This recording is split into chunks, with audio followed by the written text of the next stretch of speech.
Que bom estar outra vez aqui com você. Bem-vindo, bem-vindo para mais um encontro com a palavra. Nesse curso estamos estudando toda a Bíblia e até agora o nosso estudo já nos trouxe ao livro de Salmos. Estudamos alguns salmos importantes do homem abençoado e um salmo de oração.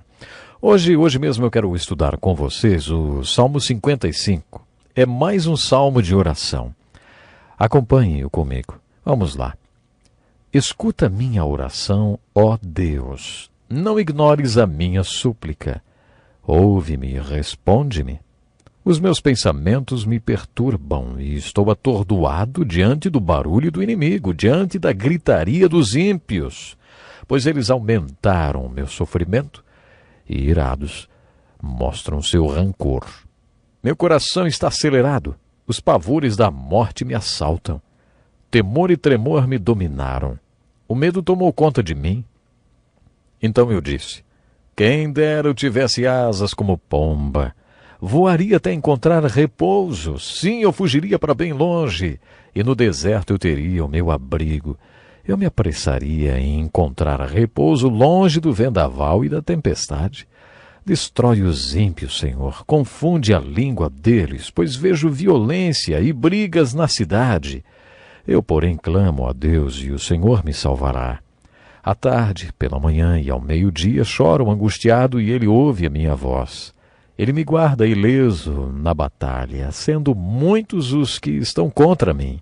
Deus que reina desde a eternidade me ouvirá e os castigará. Entregue suas preocupações ao Senhor e Ele o susterá. Jamais permitirá que o justo venha a cair. Aqueles assassinos e traidores, os quais não viverão a metade dos seus dias, quanto a mim, porém, confio em ti. Já vimos algumas vezes que nos livros de 1º e 2º Samuel e em parte do livro de Crônicas encontramos o contexto histórico de muitos salmos. É muito importante ter essa perspectiva histórica quando lemos os salmos. Mas o contexto histórico deste salmo está nele mesmo.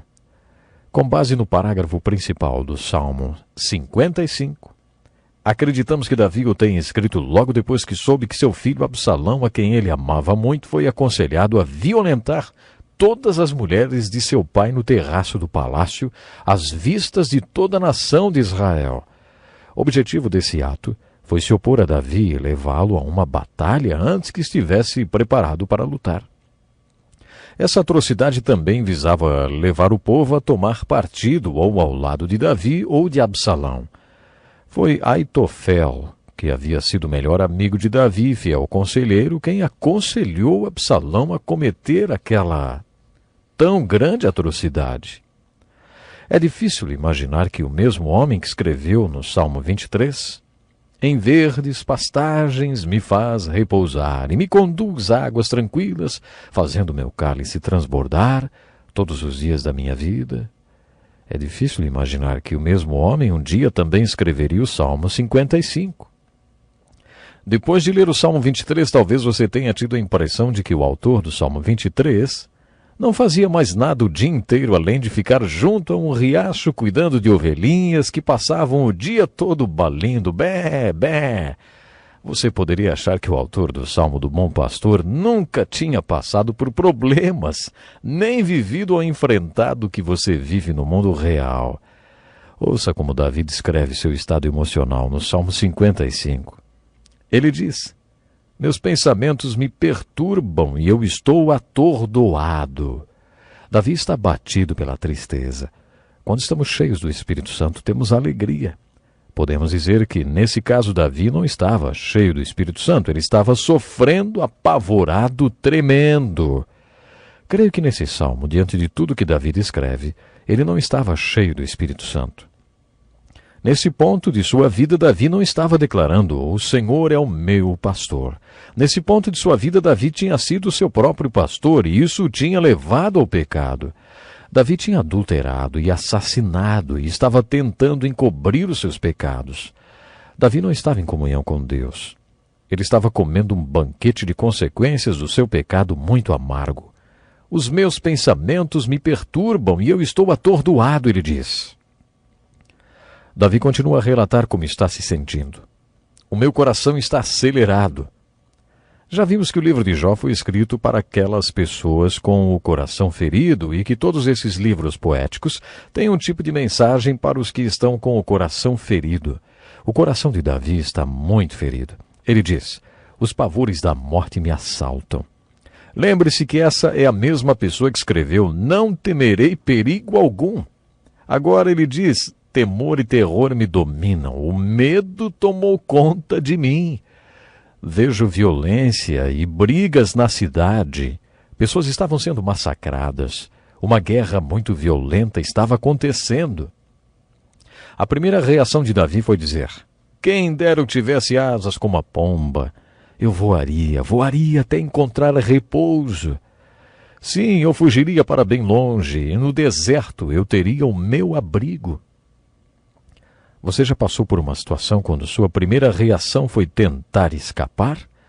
Geralmente a nossa primeira reação é essa. Mas muitas vezes nossa primeira reação não é aquela que Deus quer de nós. Depois de pararmos um pouco, cobertos com a graça de Deus, não tentaremos mais fugir. Depois de algum tempo, Davi não queria mais ter asas para escapar daquela situação trágica. Ele começou a tirar novas conclusões. Eu, porém, clamo a Deus e o Senhor me salvará. Davi nunca duvidava da salvação do Senhor. Eu, porém, clamo a Deus e o Senhor me salvará. À tarde, pela manhã e ao meio-dia choro angustiado e ele ouve a minha voz. Davi então tem sua oração respondida. Aparentemente Deus transforma o monólogo de Davi em um diálogo. Isso acontece em vários salmos de oração. Depois ouvimos Davi dizer: ele me guarda ileso na batalha. Mesmo que isso ainda não tenha acontecido, Davi tem certeza absoluta que Deus já o livrou. No hebraico, quando um profeta diz que Deus vai fazer alguma coisa, ele usa o verbo no passado. Porque se Deus disse que vai fazer alguma coisa, é como se ele já tivesse feito. Isso é chamado de sentença profética perfeita. Davi tem certeza que Deus vai livrá-lo e também a seus homens da revolução que se desencadeou quando seu filho Absalão tentou destroná-lo. De fato, Deus livrou Davi. Davi nos mostra que esse livramento ainda não tinha acontecido. Deus me ouvirá e os castigará. Davi está descrevendo um estado emocional que alguns de nós já experimentou. Pode haver períodos em nossa vida em que a intensidade do problema e da dor é muito grande. Você já sentiu uma tristeza muito grande? Terror? Era isso que Davi estava sentindo. Diante desses sentimentos, Davi disse: eu, porém, clamo a Deus e o Senhor me salvará. Davi sabia que sua única saída era Deus, e por isso ele clamava ao único que poderia tirá-lo daquela situação. Dessa forma, clamando a Deus, Davi nos ensinou através do seu exemplo e palavras o que devemos fazer em situações trágicas. Entrega suas preocupações ao Senhor, e Ele o susterá. Essas palavras trazem consolo e ensino para nossos corações feridos. Só mesmo a ideia de uma guerra nuclear já causa terror e horror. Durante a vida todos nós passamos pela morte de um querido e por outras tragédias pessoais. Uma hora ou outra todos nós passaremos por algum tipo de dor, e quando isso acontecer e você for surpreendido com medo e terror, volte-se para o Salmo 55 e entregue suas preocupações ao Senhor. Não importa quais elas sejam, e Ele, o Senhor, o susterá. Foi isso que Davi fez. E é esse o seu conselho para nós no Salmo 55. A causa de toda essa tempestade está descrita no meio do Salmo. Se o inimigo me insultasse, eu poderia suportar. Se um adversário se levantasse contra mim, eu poderia defender-me. Mas logo você, meu colega, meu companheiro, meu amigo chegado, você com quem eu compartilhava agradável comunhão enquanto íamos com a multidão festiva para a casa de Deus. Sofrer a traição de um amigo próximo é uma das coisas mais doloridas que alguém pode passar. Você já passou por isso? Algum amigo já traiu você? Koinonia é uma palavra grega do Novo Testamento traduzida como amizade, comunhão. Seu significado está relacionado à palavra parceria e implica em um acordo que duas pessoas fazem. Elas ficam comprometidas uma com a outra. Um novo mandamento lhes dou: amem-se uns aos outros. Esse mandamento de Jesus envolve uma aliança, um acordo de amor. Esse acordo criou uma nova comunidade, a comunidade do amor, uma pequena colônia do céu onde as pessoas se comprometem a amar. Todo esse conceito é chamado no Novo Testamento de koinonia. No Velho Testamento, esse mesmo conceito é expressado em hebraico pela palavra hesed. Davi tinha um hesed com seus amigos valentes. Ele também tinha um hesed com um homem chamado Urias, o hitita, porque ele era um dos homens valentes de Davi. A pior coisa do pecado de Davi não foi o pecado sexual com Batseba, mas sim o assassinato de Urias. Davi traiu o hesed que existia entre ele e Urias, o hitita. A traição e a quebra desse compromisso de amar Urias, o hitita, um dos seus homens valentes, foi a pior parte do pecado de Davi. Um usurpador como Jacó, que enganou seu pai Isaque e depois foi enganado pelo seu tio Labão, é essa disciplina de Deus para os enganadores. Davi traiu o hesed de Urias, o hitita, e agora seu coração estava ferido, porque seu melhor amigo e conselheiro Aitofel traiu o hesed que tinha com ele. A traição de Aitofel é parte do banquete de consequências de Davi. Davi plantou a semente da traição quando violou seu hesed com Urias, e agora ele estava colhendo o que plantou. Portanto, de certa forma, Davi é responsável pelas trágicas circunstâncias que estava vivendo. Davi não está jogando o jogo da culpa quando nos conta sobre a sua experiência. Nesse salmo, Davi está nos falando sobre o que fazer em circunstâncias trágicas. Nunca se esqueça que o Salmo 55 nos mostra que temos alguma coisa a fazer quando passamos por medo, tremor, horror, pânico, mágoa. Sabe o que é? Entrega tuas preocupações ao Senhor, porque Ele o susterá. Entregue tudo para o Senhor. Ele vai cuidar de você.